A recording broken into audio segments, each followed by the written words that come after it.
Bonjour à toutes et à tous, bienvenue chez Digital Talks Paris 8. Aujourd'hui, nous avons l'honneur d'accueillir Manon, notre chargée de communication de chez Silver Alliance. Bonjour Manon. Bonjour Feta.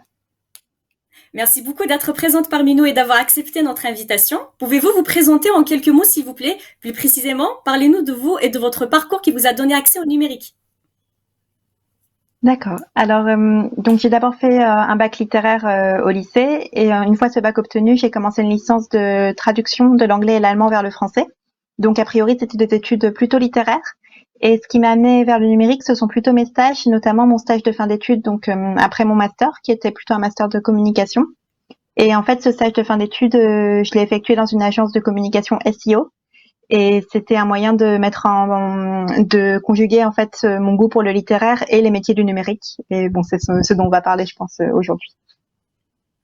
D'accord, merci beaucoup. Pouvez-vous nous présenter votre métier actuel, chargé de communication que vous exercez chez Silver Alliance?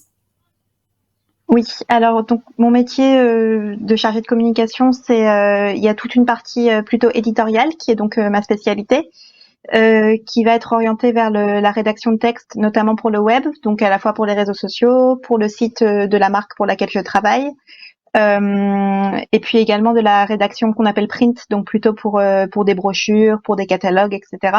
Mais une grande partie de mon travail, c'est vraiment de la rédaction pour le web et avec du coup la spécificité du SEO qui est l'optimisation des textes pour qu'ils soient bien placés sur les moteurs de recherche.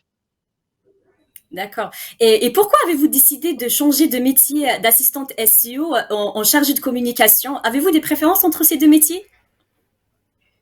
Oui, tout à fait. Alors, donc mon premier métier après l'obtention de mon diplôme, c'était donc effectivement chargé de contenu SEO en agence. Et la spécificité de l'agence, c'est qu'on a beaucoup de clients différents.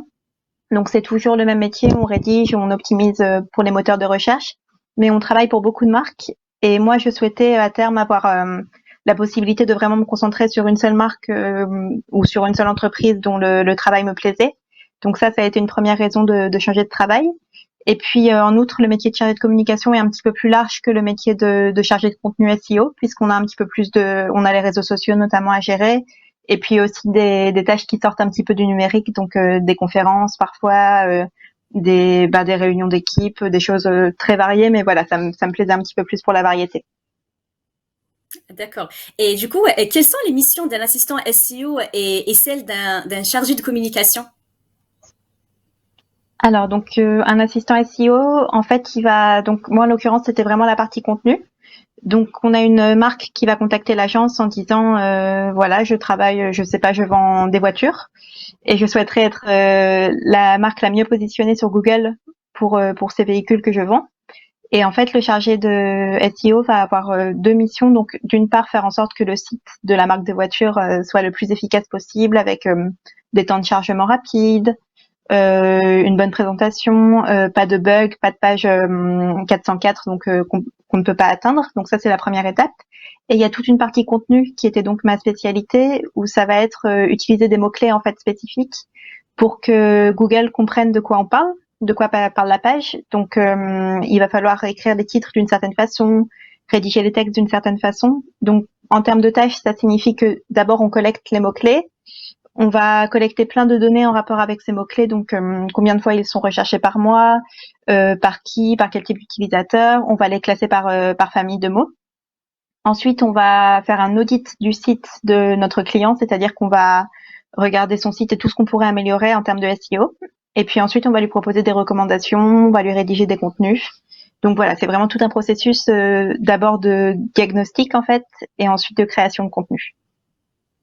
D'accord. Et du coup, est-ce qu'une chargée de communication peut faire de l'optimisation SEO? Oui, tout à fait. Et donc c'est vraiment une tâche, c'est un métier en fait assez nouveau et qui est de plus en plus important parce que le SEO c'est vraiment pour parvenir à être visible en termes de communication digitale, c'est vraiment quelque chose d'assez essentiel. Et il y a des outils particuliers pour trouver les bons mots clés. Il y a toute une réflexion particulière. C'est pas tout à fait comme de la rédaction classique. En fait, il faut prendre certains réflexes. Et donc en fait, pour moi, c'est une compétence qui est aujourd'hui indispensable quand on fait de la communication. C'est vraiment un type d'écriture particulier à acquérir. Et donc, c'est vraiment une grande partie de mes missions. Et pour les missions de communication, les autres, elles sont un petit peu plus classiques, comme je vous le disais précédemment.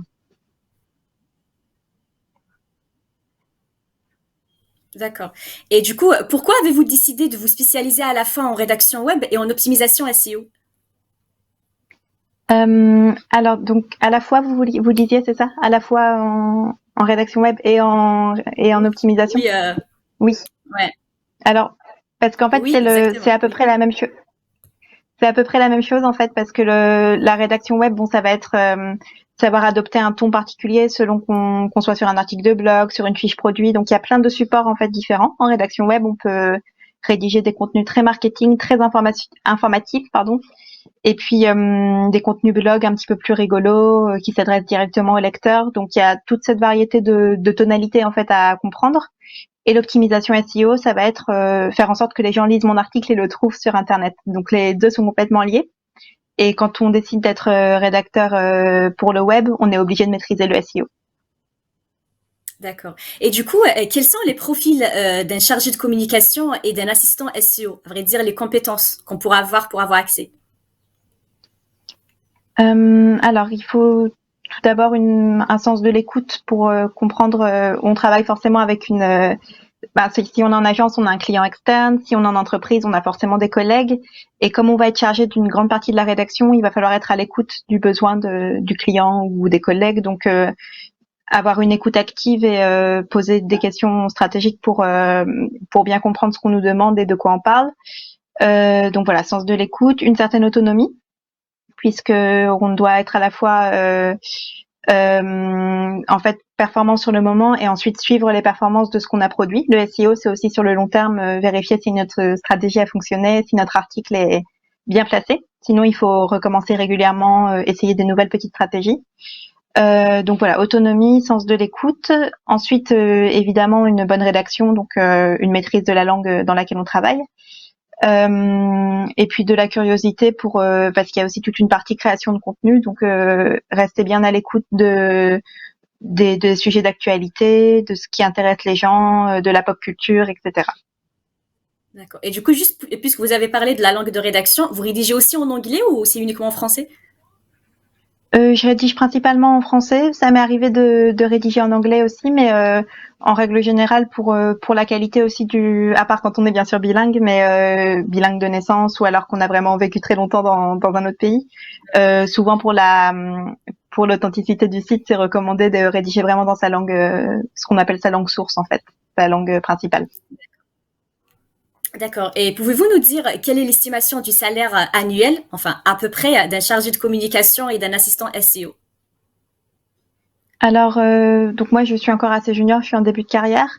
En fait, c'est un paramètre qui joue beaucoup au-delà des études qu'on a fait, c'est aussi l'expérience professionnelle. Donc, dans l'idéal, si on a la possibilité de faire des alternances et des stages, c'est assez recommandé. Et on peut commencer en début de carrière à 30 000 euros bruts.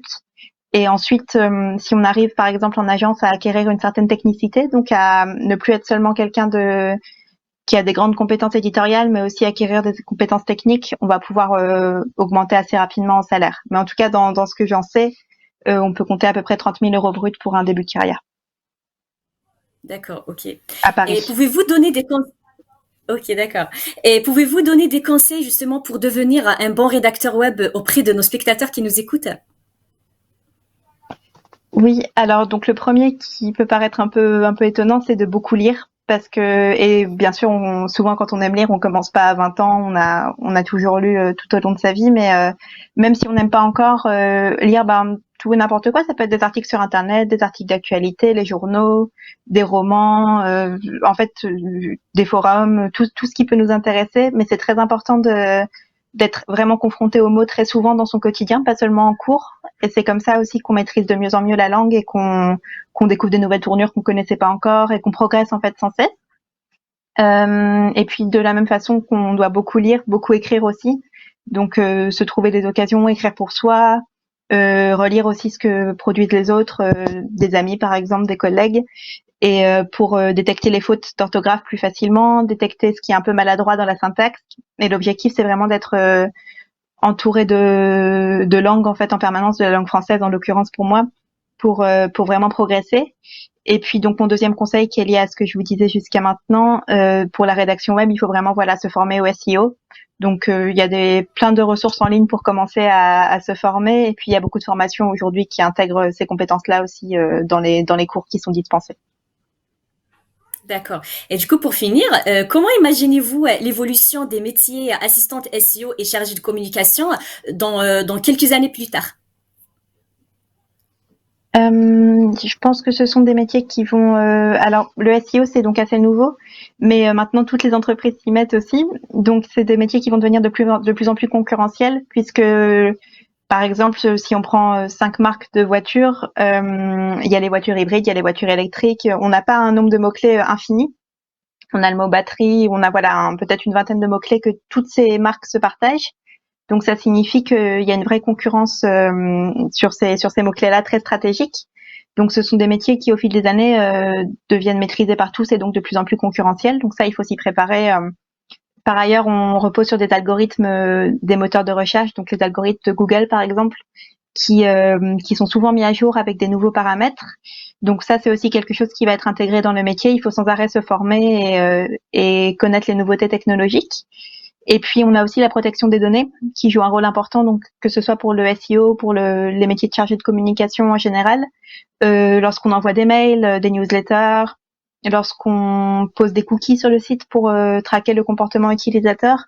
Tout ça, en fait, ça va être très dépendant de la protection des données, notamment en France et en Europe, où c'est un sujet assez important. Et donc, de la même façon, il faut se former pour ne pas risquer de faire des erreurs ou de faire quelque chose d'illégal, et pour vraiment être très, très sensibilisé à la protection des données. D'accord, très bien. Bon, nous sommes arrivés à la fin de notre interview. Je vous remercie chaleureusement d'avoir pris le temps de répondre à nos questions et de partager votre savoir avec nous chez Digital Talks Paris 8. Au revoir, à très bientôt. Merci à vous, au revoir.